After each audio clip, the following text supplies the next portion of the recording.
ஒரு அழகான காடு, பசுமையான மரங்கள், ஓடும் ஆறு. அங்கிருந்தது சில நல்ல நண்பர்கள்.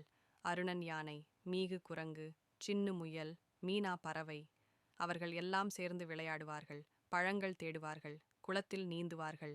மீகு குரங்கு, ஹேய் அருணா, போட்டி போடலாமா, யார் முதலில் ஆற்றை கடக்கிறது என கேட்டது.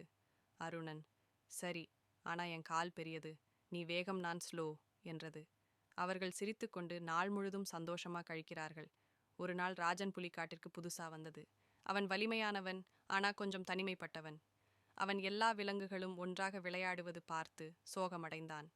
ராஜன் மெதுவா, என்னை யாரும் நண்பனா பார்க்க மாட்டாங்க, எல்லாரும் பயப்படுறாங்க என சொன்னது. அதை பார்த்த சின்னு முயல் அவனிடம் மெதுவா வந்தது.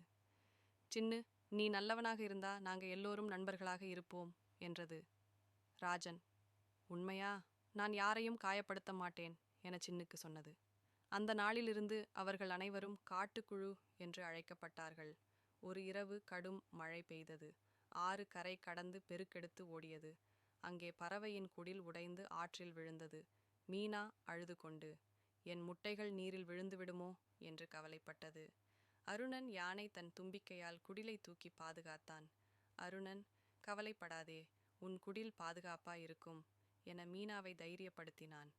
அதே சமயம் சின்னு முயல் நீரில் சிக்கிக் கொண்டது.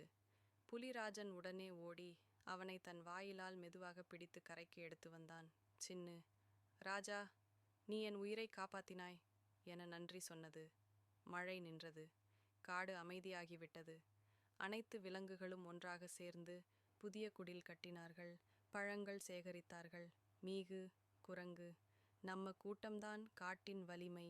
ராஜன், நண்பர்கள் இருந்தால் யாரும் பலவீனமில்லை என கதைத்து கொண்டன. அவர்கள் எல்லோரும் சிரித்து ஆற்றங்கரையில் நடனமாடினார்கள். இங்கு நண்பர்கள் வேறுபட்டவர்களானாலும் மனம் ஒன்று சேர்ந்தால் எந்த சோதனையும் வெற்றி பெறலாம். உண்மையான வலிமை நம்பிக்கையிலும் அன்பிலும் இருக்கிறது என்பது உணர்த்தப்பட்டது.